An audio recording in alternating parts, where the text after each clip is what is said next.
Theories हैं उसको देख लेंगे। फोर्थ पॉइंट की बात करेंगे, problems on frequency, wavelength and wave number, and last में प्लांक क्वांटम थियरी। ये पढ़ना है, आज का ये शेड्यूल है हम लोगों का। तो अब हम लोग क्या करते हैं, चालू करते हैं। अब देखिए फर्स्ट वाला, आप स्क्रीनशॉट लेना चाहो तो ले लो, ऐसा ना हो कि भूल जाए कि क्या हमको पढ़ना है। तो ये पांचों टॉपिक पढ़ना है 1 घंटे के अंदर, तो एक इरेज कर देता हूं। अब देखते हैं इलेक्ट्रोमैग्नेटिक रेडिएशन, क्या मतलब है इलेक्ट्रोमैग्नेटिक रेडिएशन का। पहले तो आप समझो, कल किसी लड़की ने पूछा हुआ था भी कि कैथोड रेज क्यों इलेक्ट्रोमैग्नेटिक रेडिएशन नहीं है। देखो अब यहाँ पे दो टर्म से बना है, इलेक्ट्रोमैग्नेटिक। तो पहला टर्म है आपका इलेक्ट्रो, ठीक, और दूसरा टर्म है मैग्नेटिक, ठीक, दूसरा टर्म है मैग्नेटिक। अगर ध्यान से समझेंगे तो ये दो चीजों से बना है। तो ये एक, इसको इलेक्ट्रो का मतलब और मैग्नेटिक का मतलब क्या हो गया कि इलेक्ट्रो का मतलब हुआ इलेक्ट्रिक फील्ड, और दूसरा क्या है, दूसरा आपका है मैग्नेटिक फील्ड। मतलब ऐसे ऐसे वेव जिसमें दो टाइप के करेक्टर हों, इलेक्ट्रिक वाले भी करेक्टर हों और मैग्नेटिक वाले भी करेक्टर हों, that is what is known as electromagnetic wave. अब इसी को थोड़ा सा डिफाइन करें कि मान लीजिए हमारे पास एक पार्टिकल है, ठीक है, कैसा पार्टिकल है, चार्ज पार्टिकल है। अगर ये चार्ज पार्टिकल है, ठीक है, अगर ये चार्ज पार्टिकल है तो ये पार्टिकल क्या क्या कर सकता है। तो चार्ज पार्टिकल क्या करेगा, ये मूविंग होना चाहिए, टॉप और बॉटम में क्या करना चाहिए, मूव करना चाहिए। मूव का मतलब ये होता है कि ये ऑसिलेटिंग पार्टिकल होना चाहिए। कैसा पार्टिकल होना चाहिए, ये पार्टिकल होना चाहिए ऑसिलेटिंग पार्टिकल। ऑसिलेटिंग पार्टिकल का मतलब कि वो मूव करना चाहिए, ऑसिलेट करना चाहिए। जैसे ये आपका ये होता है एक, तो ये क्या होता है, इधर जाएगा फिर इधर जाएगा फिर, हाँ पेंडुलम जो होता है, तो पेंडुलम की तरफ ये ऑसिलेटिंग होना चाहिए। तो ये जो ऑसिलेटिंग के साथ साथ इसमें क्या हो जाना चाहिए, ऑसिलेटिंग चार्ज्ड पार्टिकल होना चाहिए, चार्ज। तो अब देखेंगे कोई भी इलेक्ट्रॉन जो होता है, कोई भी इलेक्ट्रॉन, उसको बोलते हैं कि इस इलेक्ट्रॉन जैसे चार्ज पार्टिकल है, इसमें दोनों चीज है। पहला तो इसके पास ये मैग्नेट का काम करेगा, है ना, मैग्नेट, ये क्या है, टाइनी मैग्नेट का काम करता है, टाइनी मैग्नेट। और दूसरा चीज इलेक्ट्रिसिटी तो ये कैरी करता है, इलेक्ट्रिकल प्रॉपर्टी तो है ही, ठीक ना। ये अगर मैग्नेट की सिंपल टर्म में बात करें तो ये वाला जो पार्टिकल होगा वो देखिए क्या करेगा, इस तरीके से वेव बढ़ेगी आगे, ठीक ना, इस तरीके से वेव आगे बढ़ेगी। और क्या करेगा कि ये बोला जा रहा है कि ये जो चार्ज पार्टिकल है ये वेव जनरेट करेगा, ये जो चार्ज पार्टिकल है ये वेव जनरेट करेगा। कितने टाइप का वेव जनरेट करेगा, कोई बता सकता है कितने टाइप का वेव जनरेट करेगा ये चार्ज पार्टिकल, कितने टाइप का, 2 टाइप के, इलेक्ट्रिक और मैग्नेटिक। तो इलेक्ट्रिक और मैग्नेटिक दोनों को मिला करके आपका क्या बनेगा, इलेक्ट्रोमैग्नेटिक रेडिएशन। तो अब यहाँ, तो अब इसको देखिए कैसे बनेगा। ये वाला एक वेव हम बना रहे हैं, आप लोग ध्यान से देखना, ये इधर आया, देखो कितना लंबा बढ़ रहा है, फिर ये बैक साइड जाएगा, ठीक, फिर आएगा, फिर फ्रंट में जाएगा, फिर आएगा, फिर बैक में जाएगा, ये हुआ। अब इसी के परपेंडिकुलर दोनों जो पार्टिकल्स आए, दोनों वेव जो आएंगे, दो वेव, एक इलेक्ट्रिक वाला वेव, एक मैग्नेटिक वाला वेव, तो कैसा होगा, दोनों वेव एक दूसरे के परपेंडिकुलर होंगे। तो एक इधर आ रहा है तो दूसरा वाला किधर जाना चाहिए, ये इस साइड में जाना चाहिए, ठीक ना। तो जब ये इस साइड जाएगा तो एक ही पॉइंट पे कोइंसिडेंट करेगा, एक ही पॉइंट पे। तो जब एक ही पॉइंट पे कोइंसिडेंट करेगा तो देखिए ये इधर आएगा, तो देखेंगे तो एक दूसरे के परपेंडिकुलर हो गए। और फिर ये क्या करेगा, ये इधर आ करके फिर ये इधर पे जाएगा, फिर ये इधर में आ करके यहाँ पे जाएगा, फिर ये इधर में जाकर के यहाँ पे, दोनों पार्टिकल इस तरीके से क्या करेंगे, फिर ये ऐसे मूव करेंगे। अब एक को आप मान लीजिए कि जो किसी एक को मान लीजिए, हम इसको मान लेते हैं, इसको दो है, एक अच्छा अभी रुक जाओ, ये वाला मान लो, हमको मान लेते हैं कि ये इलेक्ट्रिक फील्ड वाला रेक्ट है। ये कौन सा है, ये इलेक्ट्रिक फील्ड वाला, यहां से मैं लिख दिया हूं, ये वाला इलेक्ट्रिक फील्ड है पहला वाला। तो ये दूसरा वाला कौन सा होगा, मैग्नेटिक फील्ड है। दोनों एक दूसरे के ऊपर क्या है, परपेंडिकुलर है। तो हाँ, दोनों एक दूसरे के पास परपेंडिकुलर। तो इस तरह के जो रेज आएंगे, तो this type of rays is known as electromagnetic waves. समझ में आया सब लोगों को कि किसी को कोई प्रॉब्लम। हाँ तो एक स्क्रीन, हाँ बेटा एक स्क्रीनशॉट लेना, तो एक स्क्रीनशॉट लेना तो इसका, वेरी गुड, हाँ ओके ओके। तो अब देखो इसका डेफिनेशन मैं लिखवा देता हूं कि इलेक्ट्रोमैग्नेटिक वेव का क्या डेफिनेशन है। तो इलेक्ट्रोमैग्नेटिक वेव का अगर डेफिनेशन आप लिखना चाहो, इलेक्ट्रोमैग्नेटिक वेव का डेफिनेशन, तो क्या लिख सकते हो? The oscillating electric and magnetic field, ठीक है, produced by oscillating charge particle. ठीक है, तो इसको हम इरेज करके ही लिखते हैं तो ज्यादा अच्छे से समझ में आएगा। थोड़ा स्लो पढ़ा रहे हैं जिससे आप सबको, जो थर्ड बैच वाले स्टूडेंट हैं अभी रिसेंटली ज्वाइन करे हैं, उनको भी समझ में आना चाहिए। तो क्या बोल रहे हैं कि द ऑसिलेटिंग, इस तरीके से 3 जगह ऑसिलेटिंग हम यूज करेंगे वर्ड। देखिए क्या लिख रहे हैं, the oscillating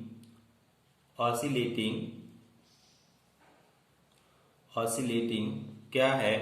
electric, double L है, oscillating electric and magnetic field, electric and magnetic field is produced by, electric and magnetic field produced by oscillating charge particle,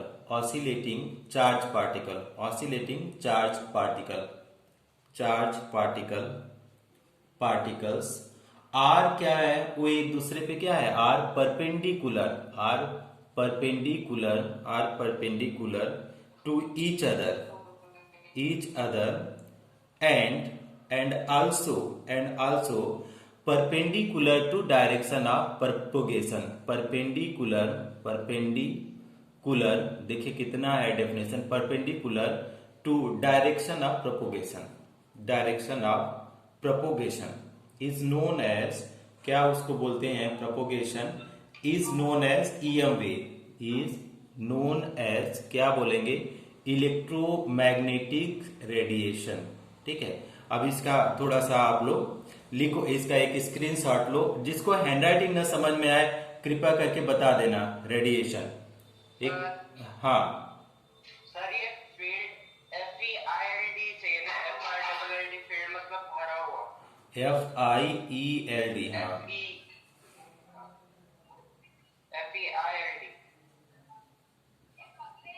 हाँ FIELD, सॉरी ये अभी सही है।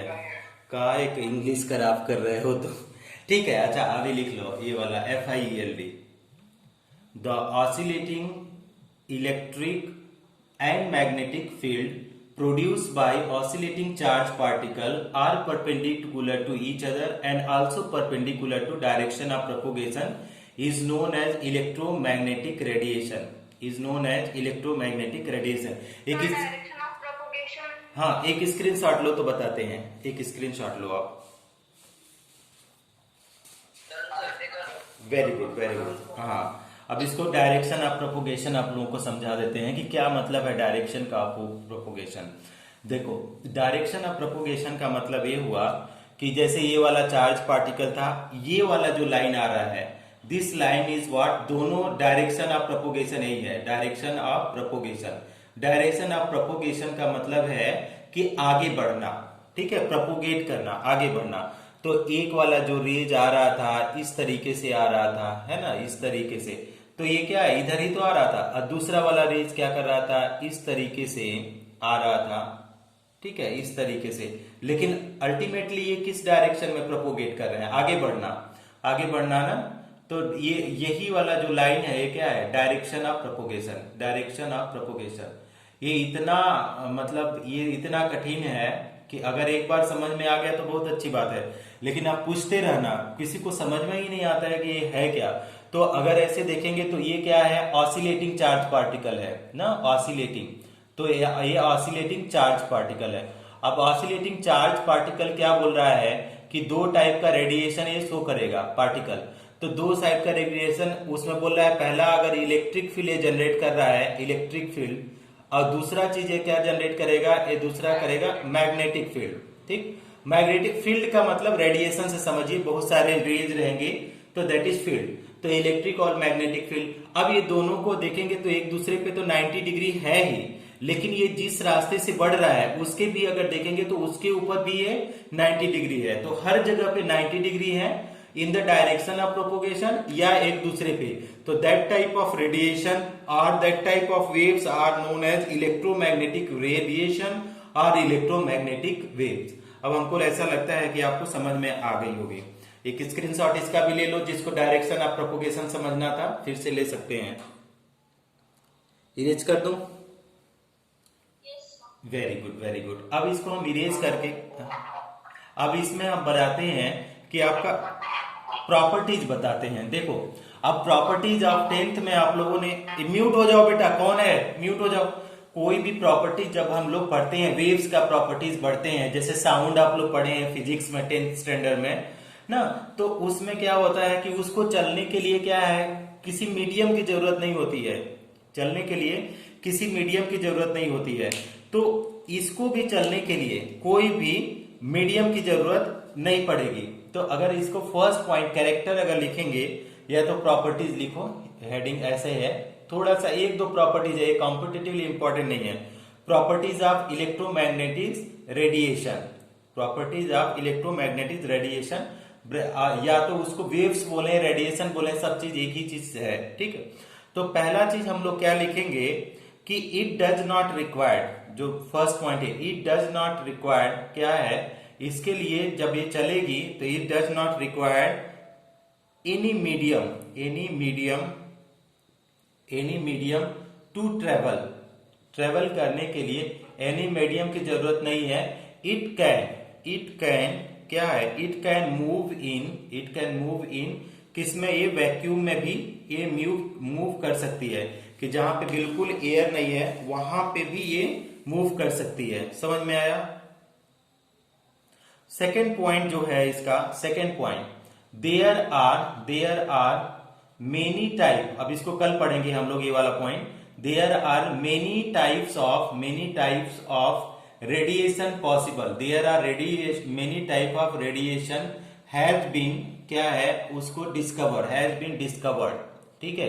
अब थोड़ा सा उसको भी हम लिख देते हैं, has been discovered.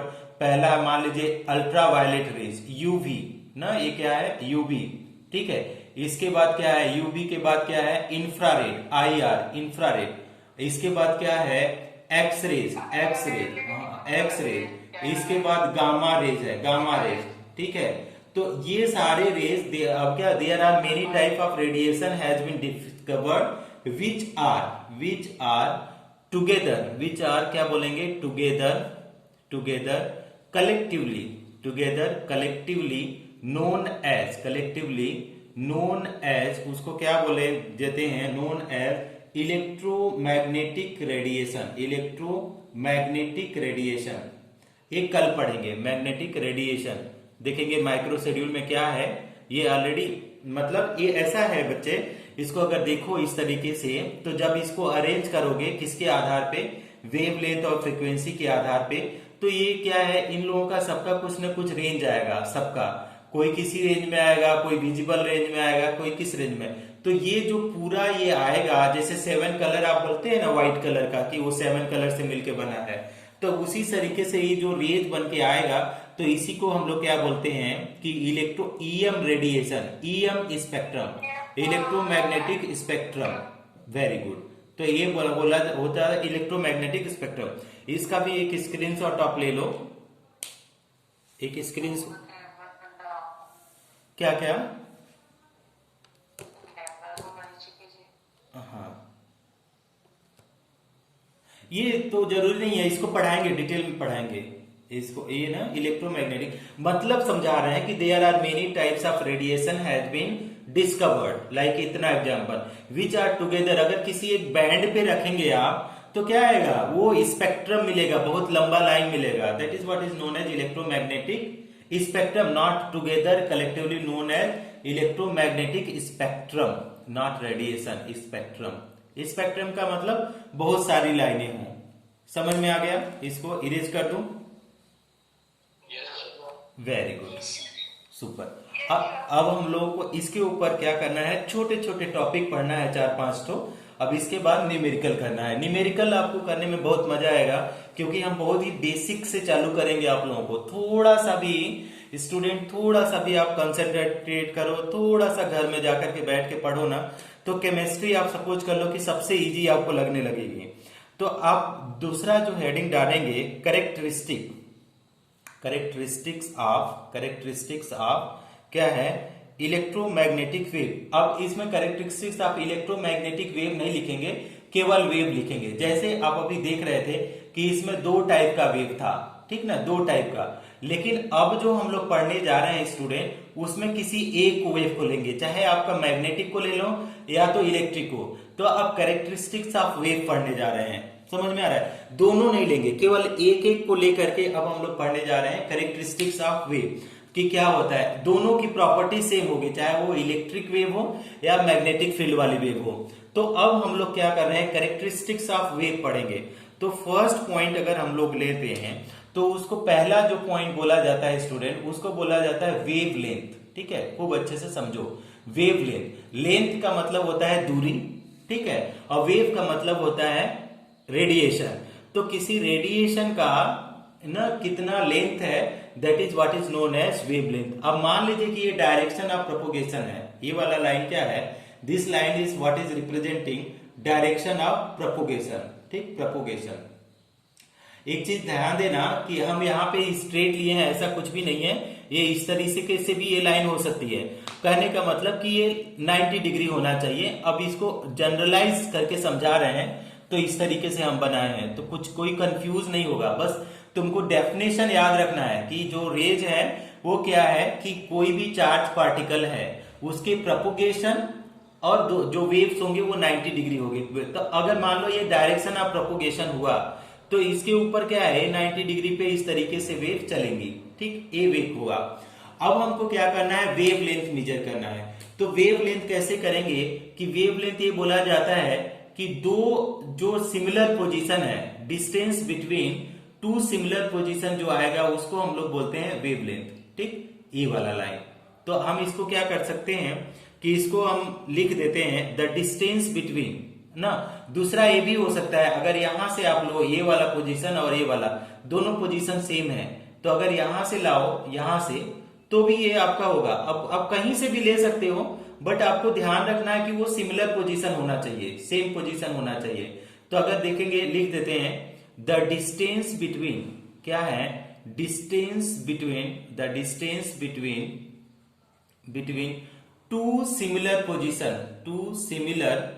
The distance between two similar position की उसी को क्या बोलते हैं, two similar position of radiation बोलो या बोले ऑफ वेव्स बोलो, है no, two similar position in waves is known as, in waves is known as, उसी को हम लोग क्या बोलते हैं, is known as, is waves, है नो, इज नोन एज क्या बोलेंगे, वेव लेंथ, ठीक है। बहुत सिंपल सा इसका डेफिनेशन है, कुछ भी इसमें नहीं करना है कि जो ये रिप्रेजेंटेड बाय इट इज, ये भी ध्यान देंगे, इट इज रिप्रेजेंटेड बाय क्या है, lambda. It is represented by, किससे रिप्रेजेंट करते हैं, लैम्डा से।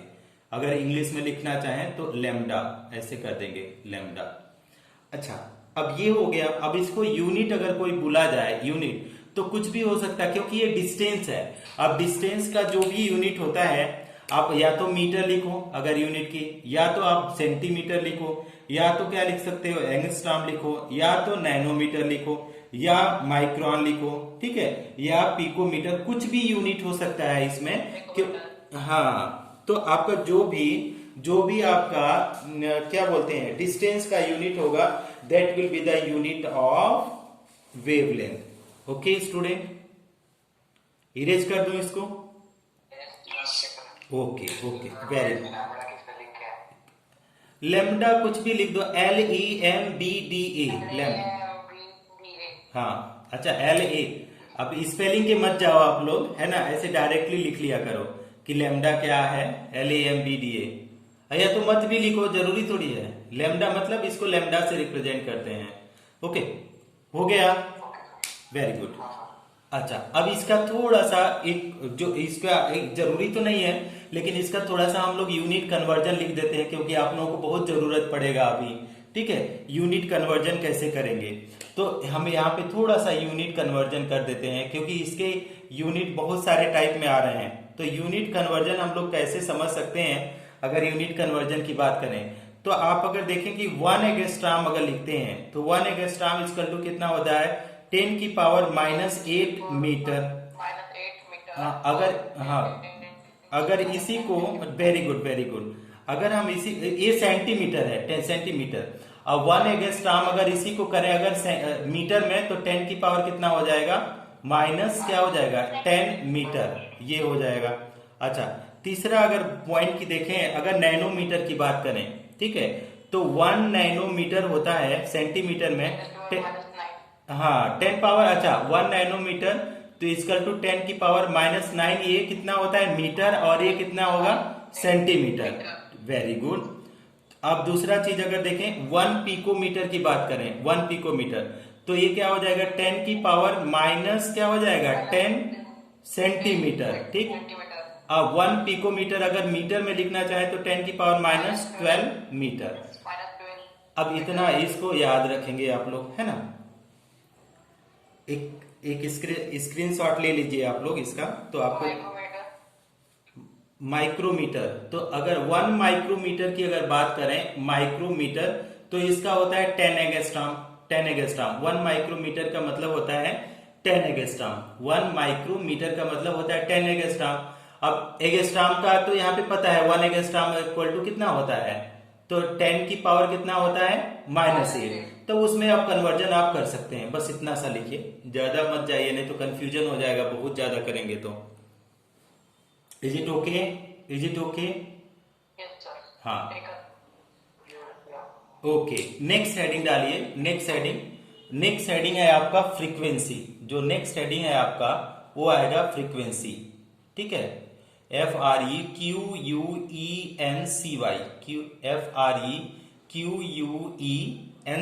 फ्रीक्वेंसी। फ्रीक्वेंसी को देखिए किससे हम लोग रिप्रेजेंट करते हैं, न्यू से। हाँ, अब न्यू का अगर देखा जाए, जो फर्स्ट बैच वाले हैं उनको समझ में आ रहा है कि अब न्यू का मतलब NU, ठीक है। कुछ लोग MU कुछ बताते हैं, कंफ्यूज मत होना, न्यू है NU। फ्रीक्वेंसी का मतलब क्या है, न्यू है, ठीक। न्यू मतलब नया टाइप में। अब उसको देखो फ्रीक्वेंसी का मतलब क्या होता है, कि फ्रीक्वेंसी क्या होता है कि the number of wave that passes through a given point in 1 second. तो 1 सेकेंड में कितने वेव पास हो रही हैं, ठीक। 1 सेकेंड में कितना वेव पास हो रही हैं किसी पॉइंट पे। पहले तो इसको समझ लो कि एक मान लो कि यहाँ पे पॉइंट है, ठीक है, ये मान लो पॉइंट है, दिस इज पॉइंट, ठीक है, दिस इज पॉइंट। अगर हम लोग इसी पॉइंट को बात करें कि अगर यहाँ पे क्या कर रहे हैं कि एक वेव का क्या है, एक वेव इतना है, दिस इज द वेव ना। ऐसे मान लो कि वेव अभी हम लोग डिफाइन कर रहे थे ना, वेव लेंथ, तो क्या है 2 सिमिलर पोजीशन, तो एक ये वेव हुआ। एक और अगर वेव देखो तो ये क्या है, इस तरीके से आएगा, 2 वेव हो गया। तीसरा वेव देखो तो इस तरीके से एक और वेव आएगा। तो ये बोल रहा है कि एक पॉइंट पे, ठीक है, एक पॉइंट पे ऐसे मान लो एक पॉइंट है, तो यहां से यहां इस पॉइंट पे 1 सेकेंड में कितना आपके वेव पास हो रहे हैं, 1 सेकेंड में कितने वेव पास हो रहे हैं, दैट इज हमारा क्या हो जाएगा, फ्रीक्वेंसी, ठीक ना। तो ध्यान से समझेंगे। अब इसको हम लिख देते हैं डेफिनेशन, तो ज्यादा समझ में आएगा। The number of waves that pass through a given point, given point in one second, तो उसको in 1 second is called क्या उसको बोलते हैं, फ्रीक्वेंसी is called ना, उसको ही क्या बोलते हैं, फ्रीक्वेंसी is called फ्रीक्वेंसी, ठीक। तो 1 सेकेंड में किसी पॉइंट पे कितने वेव पास होती हैं उसको बोलते हैं फ्रीक्वेंसी। अब अगर फ्रीक्वेंसी को अगर डेफिनेशन के बाद अगर डेफिनेशन में इसको किया जाए तो कैसे करते हैं, तो फ्रीक्वेंसी इक्वल टू फ्रीक्वेंसी, अब हम अच्छे से समझा देते हैं, याद रखिएगा कि क्योंकि क्वेश्चन करेंगे अगर भूल जाएंगे तो फिर बहुत मुश्किल होगा। फ्रीक्वेंसी इक्वल टू क्या बोलते हैं, स्पीड ऑफ लाइट। क्या है, frequency equal to speed of light upon क्या होते हैं, वेवलेंथ। अब इसको अब कैसे आप समझेंगे कि जो भी 1 सेकेंड में कितने स्पीड से आ रही है और उसका कितना वेवलेंथ है। एक वेवलेंथ जितना मतलब ये लेंथ है एक ना, एक सिमिलर पोजीशन में तो कितने पास हुए। अब पूरा जो स्पीड मतलब कितने स्पीड से आ रही है, ठीक है, कितने स्पीड से आ रही है और उसको ये डिवाइड कर दो कि कितना वेवलेंथ है, तो नंबर्स आ जाएगा। तो मतलब फ्रीक्वेंसी को अगर इसको सिंबॉलिक फॉर्म में अगर लिखना चाहें तो न्यू इजकल टू क्या हो जाएगा, सी बाई लेमडा। ये लाइन भूलना नहीं चाहिए, nu equal to C by lambda, तब तो ठीक है। अगर इसको भूल गए तो फिर बहुत मुश्किल में पड़ जाएंगे, ठीक। अब यहाँ पे अगर पूछा जाए आप लोगों से कि सर सी वाला क्या है, ओके, कि एक्सप्लेन कर दीजिए व्हाट इज मीनिंग ऑफ सी, तो सी का मतलब है स्पीड ऑफ लाइट। सी का मतलब क्या है, स्पीड ऑफ लाइट। तो यहाँ पे लिख लो वेयर, वेयर मैं लिखवा देता हूं, थोड़ा सा ये नीचे पड़ जा रहा है, एक सेकेंड, थोड़ा सा कैमरा मैं चेंज कर देता हूं तो आप लोगों को अच्छे से दिखाई देगा। तो क्या है वेयर ना, सी क्या है आपका speed of light, speed of light. अब स्पीड ऑफ लाइट का सबको पता है क्या होता है, 3 × 10⁸ मीटर पर सेकेंड। ए माइनस नहीं बेटा, माइनस नहीं होगा, प्लस नहीं होता है, वेरी गुड। लेकिन हाँ ओके, लेमडा का मतलब होता है वेवलेंथ, वेवलेंथ, ठीक है, वेवलेंथ। और आपका फ्रीक्वेंसी तो ऑलरेडी पता हुआ है, ठीक ना।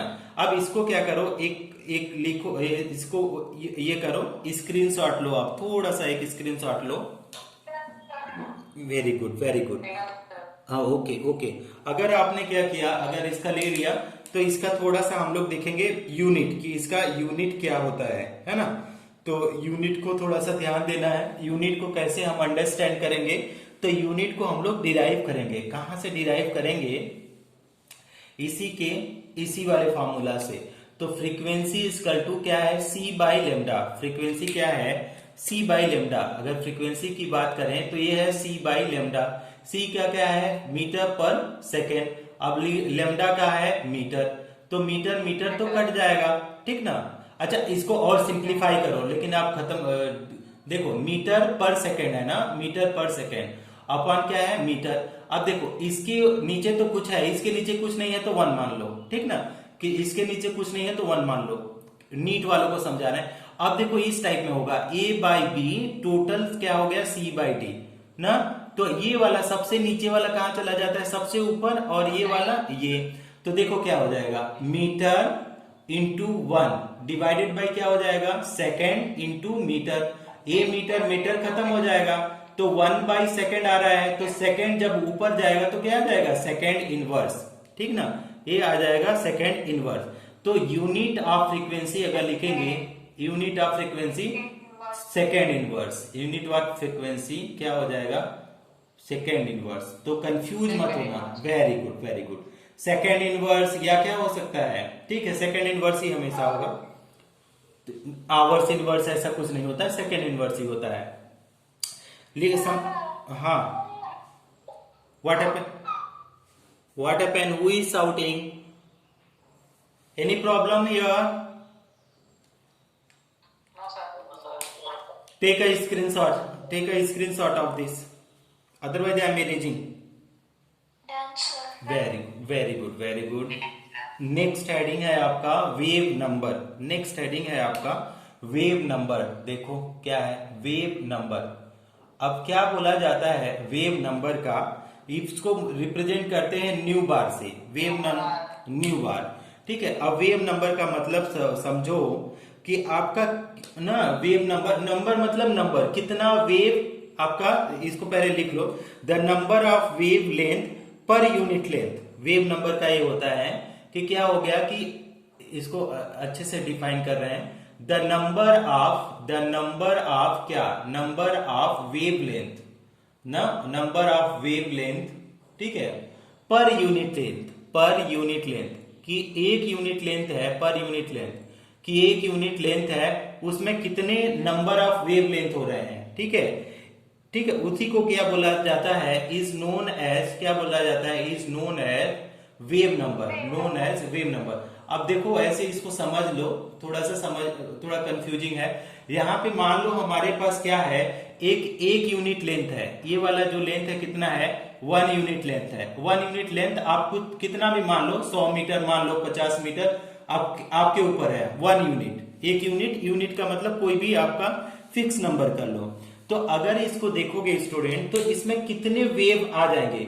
मान लो एक वेव यहां पे आ गया, ठीक है, एक वेव यहां से, दूसरा वेव देखो यहां तक आ गया, तीसरा वेव देखो यहां तक आ गया, तो ये चौथा वेव कितना यहां पे आ गया, पांचवा वेव यहां पे आ गया, छठवां वेव यहां पे आ गया, अब ये सातवां वेव आ गया, ठीक। और एक और वेव बना सकते हो, तो ये क्या हो गया, ये दिस इज द वेव।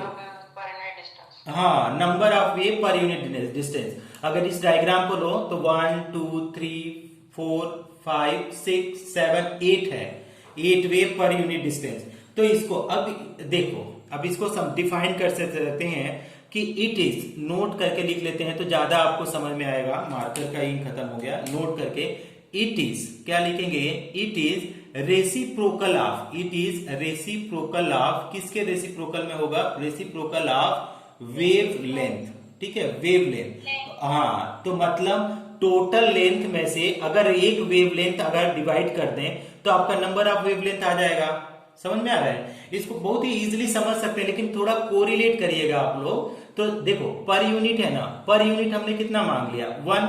तो अगर मान लो कि हम लोग वेव नंबर अगर निकालें तो वेव नंबर क्या हो जाएगा, टोटल लेंथ, ठीक है, टोटल लेंथ, और टोटल लेंथ डिवाइडेड बाय क्या है कि लेंथ ऑफ वन वेव, ऐसे बोलेंगे लेंथ ऑफ वन वेव। ये मैं अपने से बता रहा हूं, length of one wave, total length कितना माना, 1, टोटल लेंथ कितना माना, 1। और एक वेव लेंथ का मतलब क्या हो गया, लेमडा, एक वेव लेंथ का मतलब क्या होगा, लेमडा, तो 1 बाय क्या हो जाएगा, लेमडा। तो आपका न्यू बार क्या हो गया, 1 बाय लेमडा। अगर आपसे पूछा जाए कि इसका यूनिट क्या हो गया, इसका यूनिट, तो क्या हो जाएगा, मीटर इनवर्स।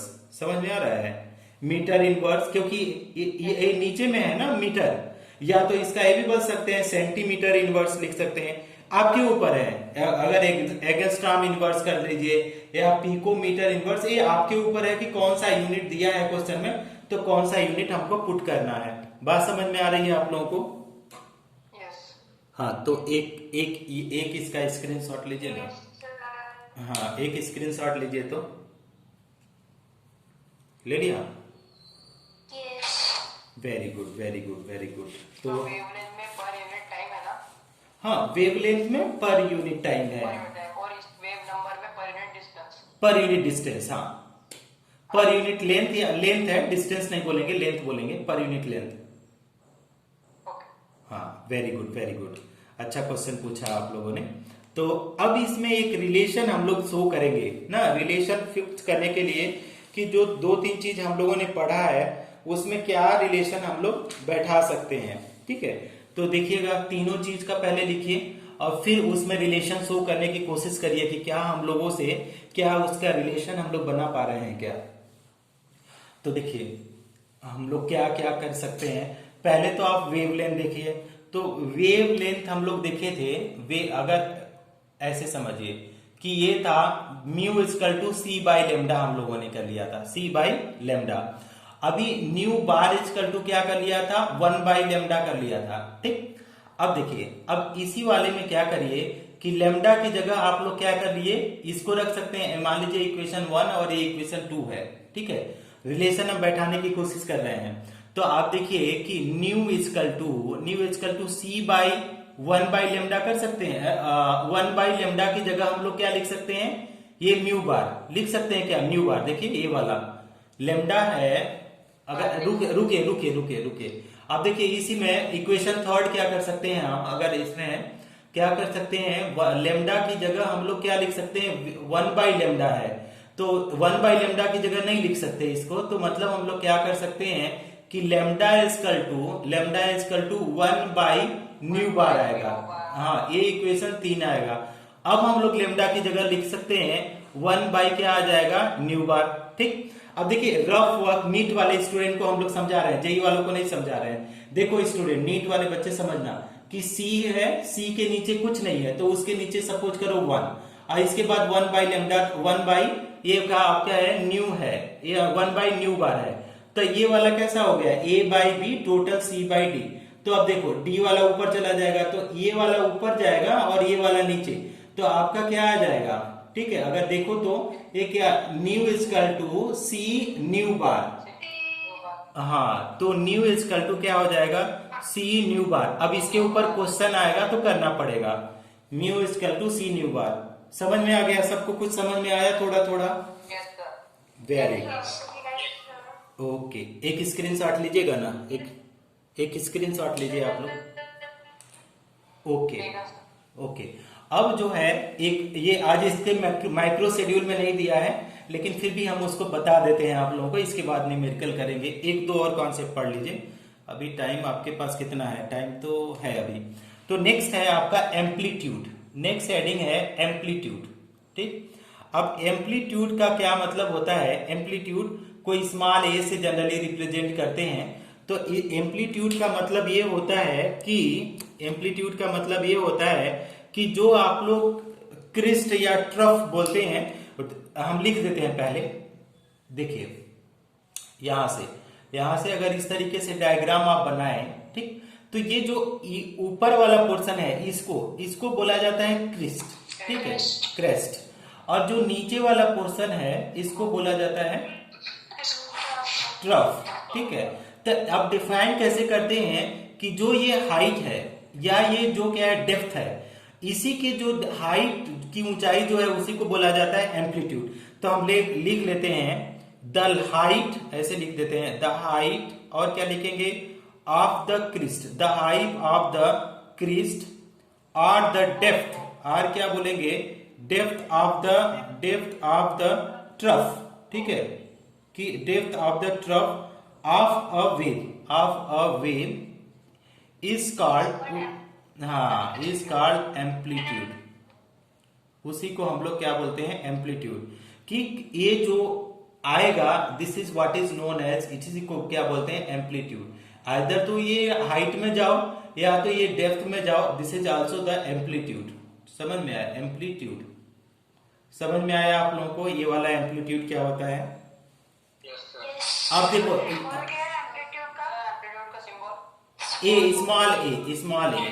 स्मॉल ए।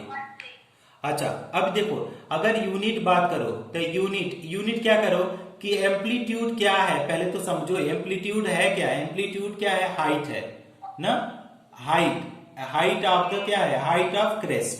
अब हाइट ऑफ क्रेस्ट क्या है, मतलब वो क्या है, दैट इज लेंथ है। हाइट भी क्या है, लेंथ है। हाइट क्या है, दैट इज वो भी लेंथ है। तो अगर यूनिट आपसे पूछा जाए तो हाँ, तो ये क्या मीटर होगा या सेंटीमीटर हो गया या पिकोमीटर, यही सब होगा। Very good. हाँ, बस इतना है। नेक्स्ट हेडिंग डालो। नेक्स्ट, ये भी आज के माइक्रो शेड्यूल में है, नहीं है, लेकिन फिर भी हम उसको, हाँ, निकालते हैं, मतलब ट्रफ की जब डेप्थ निकालते हैं तब साइन नेगेटिव देनी पड़ेगी क्या पॉजिटिव है? नहीं, निगेटिव। देखो इसमें ना ऐसा, आप एम्पलीट्यूड निकालोगे तो हम बता देते हैं। वेरी गुड, किसी ने पूछा भी था शायद।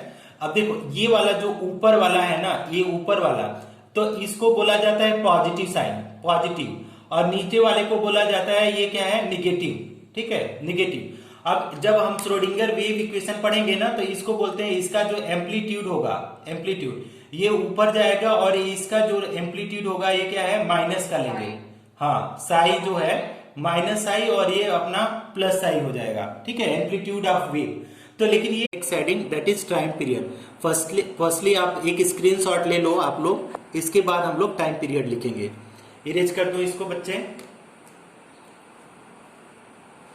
वेरी, अब टाइम पीरियड देखो, टाइम पीरियड कभी कभी ये न्यूमेरिकल में कहीं छोटा सा जगह में यूज हो जाता है। अगर टाइम पीरियड नहीं पता है तो आप कंफ्यूज हो सकते हो कुछ क्वेश्चन करने में। टाइम पीरियड को आप लोग रिप्रेजेंट करते हैं कैपिटल टी से। Time taken by a wave to pass through one point, तो क्या बोलते हैं कि time taken by a wave to pass through, कहां से पास कर रहा है, पास थ्रू वन पॉइंट।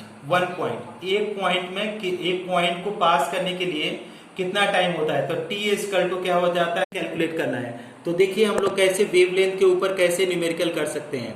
तो पहले मैं क्वेश्चन लिख देता हूं कि एयर, सर ये रेडियो कोई रेडियो स्टेशन है, ठीक है, अब वो क्या बोल रहा है क्वेश्चन में कि रेडियो स्टेशन जो आपका ट्रांसमिट कर रहा है ना, रेडियो स्टेशन, एक रेडियो स्टेशन है, रेडियो स्टेशन, ठीक है, वो कितना ट्रांसमिट कर रहा है, ट्रांसमिट कितना ट्रांसमिट कर रहा है स्टूडेंट, देखो ट्रांसमिट ऑन 219 मीटर बैंड के ऊपर ये ट्रांसमिट कर रहा है।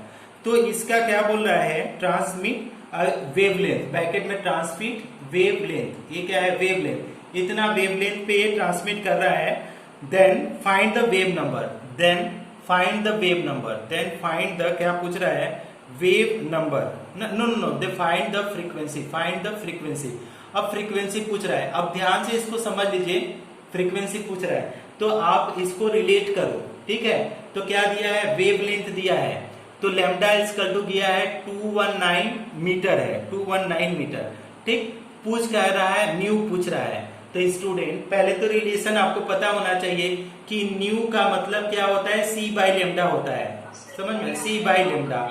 अच्छा, अब लेमडा इक्वल टू क्या होगा स्टूडेंट, अगर ऐसे सीधे आप रख दो वैल्यू तो भी आ जाएगा, लेमडा है तो nu equal to C by lambda. C का क्या है, ये स्पीड ऑफ लाइट है, स्पीड ऑफ क्या है स्टूडेंट, स्पीड ऑफ लाइट है। तो speed of light into 10 power 8 metre per second. Lambda की वैल्यू भी मीटर में देखिए दिया है, तो 219 मीटर, मीटर मीटर बच्चे कट जाएगा, तो देखो क्या आ जाएगा, फ्रीक्वेंसी का यूनिट हमने बताया था क्या होता है, सेकेंड इनवर्स। तो हाँ, तो इसको डिवाइड करो कि 3 अपॉन कितना है, 219 है, इंटू 10 की पावर 8 है, एक है सेकेंड इनवर्स। जब इसको डिवाइड आप करोगे ना, डिवाइड जब करोगे आप तो आ रहा है 0 पॉइंट कितना आ रहा है, 0.17 इंटू 10 पावर 8 है सेकेंड इनवर्स। अब इसको साइंटिफिक नोटेशन में पुट करो तो कितना आ जाएगा, 1.37 इंटू 10 पावर 8 कम हो जाएगा तो 6 क्या आ जाएगा, सेकेंड इनवर्स, ठीक। तो ये हो जाएगा न्यू बार। अच्छा, इसी का मतलब सेकेंड इनवर्स का मतलब ये होता है, सेकेंड इनवर्स इक्वल टू, इसको बोलते हैं हर्ट्ज ना, HZ। तो इसका यूनिट क्या है, फ्रीक्वेंसी का यूनिट हर्ट्ज में भी बोला जाता है, HZ भी कर सकते हैं। समझ में आया किसी को कोई प्रॉब्लम इस क्वेश्चन को समझने में, anyone who is facing the problem? Okay okay okay okay, very good very good. अच्छा, एक आप ऐसा करो, एक और क्वेश्चन करते हैं, calculate wave number of electromagnetic radiation having wavelength. अब इसको मैं इरेज कर देता हूं, कर दूं, आप लोग स्क्रीनशॉट ले लिए होंगे, ठीक है। एक स्मॉल सा क्वेश्चन करते हैं, केवल कैलकुलेशन आप करके बताओ कि आप लोगों से बनता है कि नहीं, ठीक।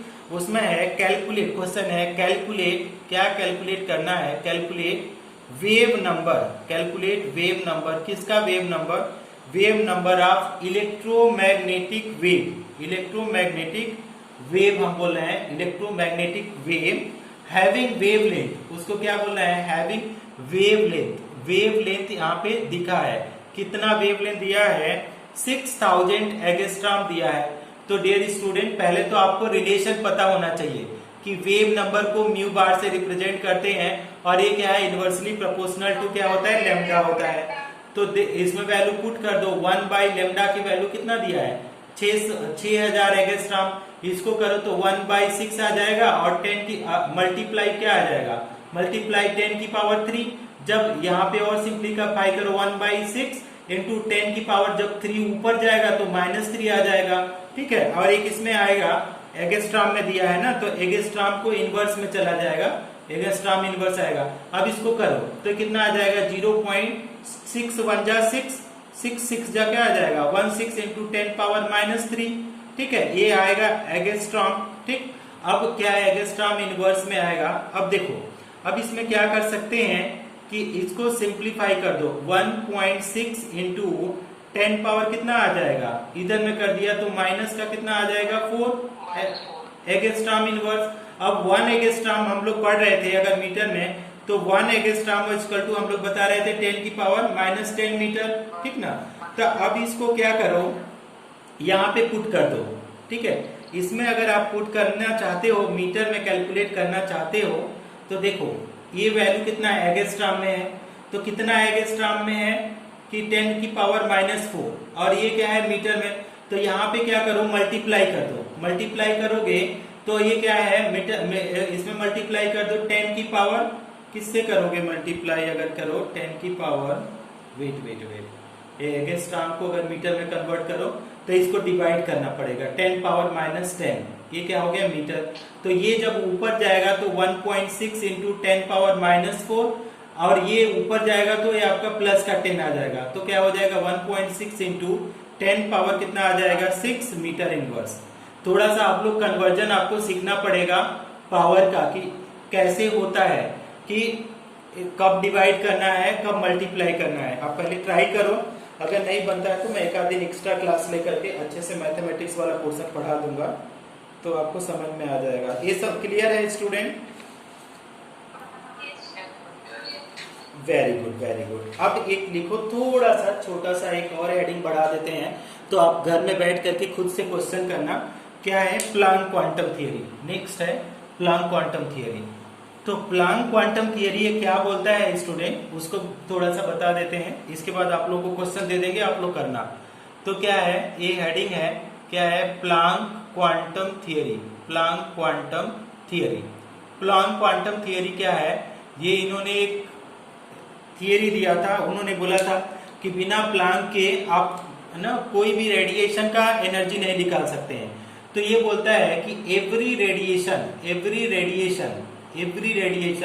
का मतलब, एवरी रेडिएशन का वेव्स है, वेव्स ट्रेवल हैविंग, क्या बोलते हैं, हैविंग, या लिखो having small packets of energy. Small packets of energy, उसको क्या बोलते हैं, small packets of energy, small packet of energy known as photons, उसको क्या बोला जाता है, फोटॉन्स। मतलब क्या, अगर सन का रेज है, सन है, ठीक है, तो सन से हम लोगों को क्या आ रहा है, रेडिएशन इस तरीके से आ रहा है, तो सन से रेडिएशन आ रहा है, इसीलिए क्या है, उसमें एनर्जी है, तभी तो हम लोगों की बॉडी जो होती है वो इमीडिएटली सन के अगर उसमें आ जाए तो क्या हो जाती है, हम लोगों की बॉडी हीटअप हो जाती है। हीटअप क्यों हो जाती है, हीटअप क्यों हो जाती है, उसका रीजन ये है कि उसके पास क्या होता है, उसके पास एनर्जी होता है, दैट इज वाई वो क्या होता है, हम लोग की बॉडी हीटअप हो जाती है, या कोई भी सरफेस क्या हो जाता है, हीटअप हो जाती है। तो अब ये जो एनर्जी है, मान लीजिए ये किस फॉर्म में चल रही है, कि छोटे छोटे एनर्जी के पैकेट ली हुई है, ये जो भी है छोटे छोटे ये एनर्जी है, ठीक है, एनर्जी पैकेट्स, ये क्या है, एनर्जी पैकेट्स। देखने में नहीं पता चलेगा, आप देखने मत लगना धूप में निकल के कि एनर्जी का पैकेट नहीं, ये बहुत छोटा छोटा पैकेट है, एनर्जी पैकेट, इसी को क्या बोला जाता है, फोटॉन्स। अब इन्होंने कैलकुलेट करने का एक रिलेशन शो किया। अब रिलेशन क्या शो किया, कि जो एनर्जी ऑफ रेडिएशन होगा, एनर्जी वो क्या होता है, फ्रीक्वेंसी के प्रोपोर्शनल होगा। ये जो फ्रीक्वेंसी होगा उसके प्रोपोर्शनल, कि जितना ज्यादा फ्रीक्वेंसी होगा उतना ज्यादा एनर्जी होगा। आगे उन्होंने क्या किया, इस फ्रीक्वेंसी को जो प्रोपोर्शनल साइन है ना, एनर्जी विच इज, अब यहाँ पे लिख सकते हैं एनर्जी ऑफ फोटॉन ऐसे लिख देते हैं, energy of photons is proportional to, किसके प्रोपोर्शनल में है, प्रोपोर्शनल टू किसने, फ्रीक्वेंसी के प्रोपोर्शनल में है, फ्रीक्वेंसी। अब इसको समझो, E प्रोपोर्शनल टू म्यू हो गया, ठीक ना। अब प्रोपोर्शनलिटी कांस्टेंट हटा दो तो E इक्वल टू क्या हो जाएगा, H में, एक ये रिलेशन आ गया, ठीक है। अब H की वैल्यू क्या है, अगर ये क्या है, इसको बोलते हैं प्लांक कांस्टेंट, इसको बोलते हैं प्लांक कांस्टेंट, वेरी गुड। 6.626, 6.6 भी रखना कोई बात नहीं है, 10 की पावर माइनस 34 जूल सेकेंड, ये हो गया। और अब ये तो फ्रीक्वेंसी है, सबको पता ही है, दिस इज द फ्रीक्वेंसी, ठीक। अच्छा, और ये वाला क्या है, इसको बोलते हैं एनर्जी ऑफ फोटॉन, एनर्जी लिखो केवल। अब इसी को म्यू इक्वल टू, हम लोग जानते हैं म्यू इक्वल टू क्या होता है, C बाई लेम्डा होता है कि नहीं, mu equal to C by lambda, frequency equal to speed of light mu by C by lambda. तो अब देखो यहाँ पे वैल्यू लिख दो, देयरफॉर ए का इक्वेशन 1 है, तो फ्रॉम इक्वेशन 1 से अगर जाओ तो आप देखो E इक्वल टू क्या हो जाएगा, HC बाई लेम्डा हो जाएगा, ठीक। अब देखो एक और चीज, अब सिंस लिखेंगे कि न्यू बार इक्वल टू क्या हो जाता है, 1 बाई लेम्डा। तो अगर इसी को हम थोड़ा ओपन अप करें तो E इक्वल टू क्या है, एच सी इंटू 1/λ है, 1/λ। तो E, अब इसी को और सिंप्लीफाई करके लिखो तो E इक्वल टू क्या हो गया, H C, E equal to H C nu bar. तो ये वाला रिलेशन बहुत जगह यूज होगा, E equal to H C nu bar. समझ में, आप समझ पा रहे हैं स्टूडेंट, आप लोग समझ पा रहे हैं इक्वल टू H तो कांस्टेंट है, H क्या है, प्लांक कांस्टेंट है। H यहाँ पे लिखा तो Planck constant. C speed of light, C क्या है यहाँ पे, अगर C बात करें यहाँ पे लिख देता हूँ, C इक्वल टू क्या है, speed of light. Speed of light, speed of light की वैल्यू क्या है, 3 × 10⁸ मीटर पर सेकेंड। ये सबको समझ में आया कि बस हवा हवा में सुन रहे हो सब लोग, क्लियर? प्लांक और joule second, joule second, joule second. ये इंपेरिकल रिलेशन है, ऐसे बता नहीं सकते कहां से आया कैसे आया। उन्होंने खुद कैलकुलेट करके हमारे सिलेबस में भी नहीं है, कैलकुलेट करके इन्होंने प्रोपोर्शनलिटी कांस्टेंट निकाला था। अगर E/V करोगे ना तो ये H की वैल्यू हमेशा कांस्टेंट आएगी। ये है, एक स्क्रीनशॉट लेना यार ऐसा। हाँ, क्वांटा भी बोलिए, इसीलिए तो क्वांटा बोलिए या तो फोटॉन बोलिए, क्वांटम या photon, that is both are same word. Take a screenshot student और इसके ऊपर 2-4 नंबर। हाँ बोलिए।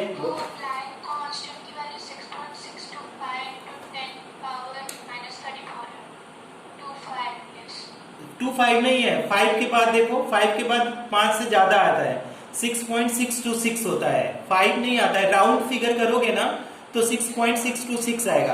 अच्छा 5 ही कर लो ना, हम कैलकुलेटर में 6.6 ही यूज करते हैं, उसके बाद की वैल्यू तो हम यूज ही नहीं करते हैं, है ना? तो हाँ, वेरी गुड। अच्छा ऐसा करो, इसके ऊपर थोड़ा सा 1-2 क्वेश्चन करो तो जल्दी से, इसको इरेज करो आप लोग सारे लोग, पहले स्क्रीनशॉट लो, इसके बाद क्वेश्चन करो इसके ऊपर। इरेज कर दूं?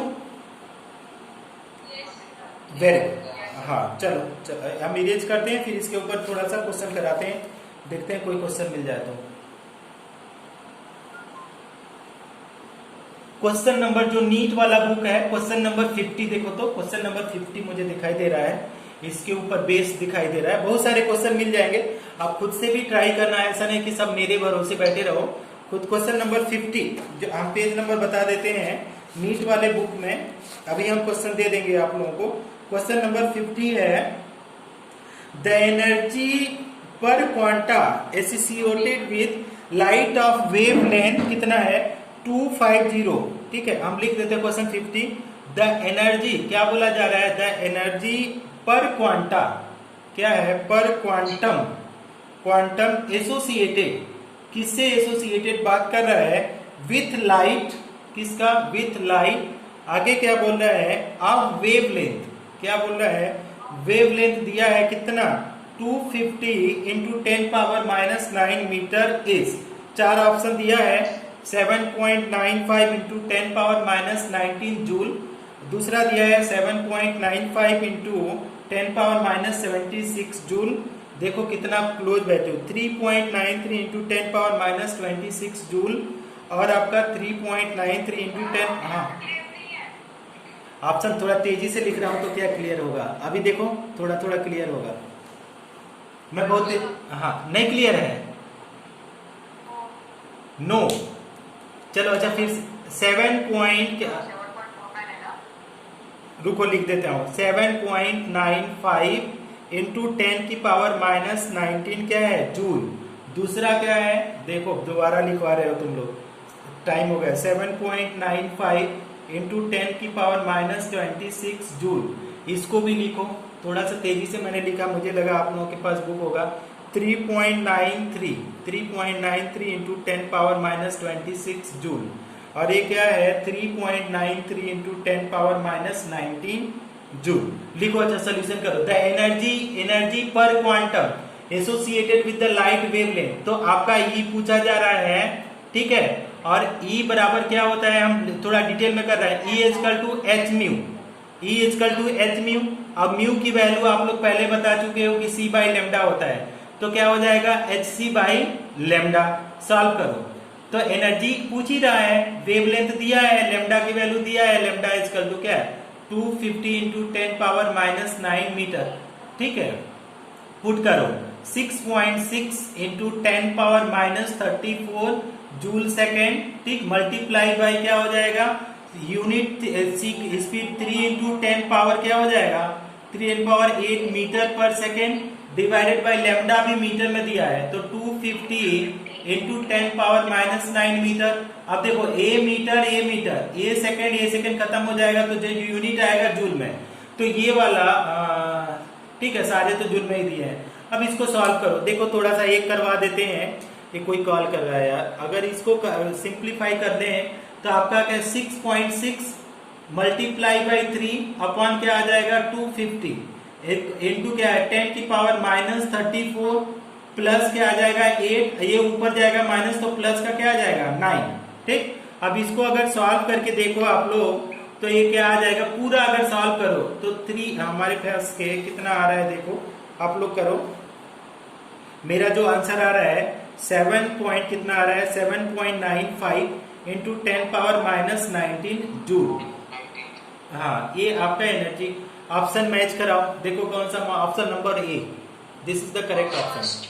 हाँ, तो इसके ऊपर अभी हम क्वेश्चन दे देते हैं 5 मिनट में, आपके ग्रुप में जाओ अच्छे से करो, फिर मेरा 12 का क्लास है ना। तो that is all about today's class.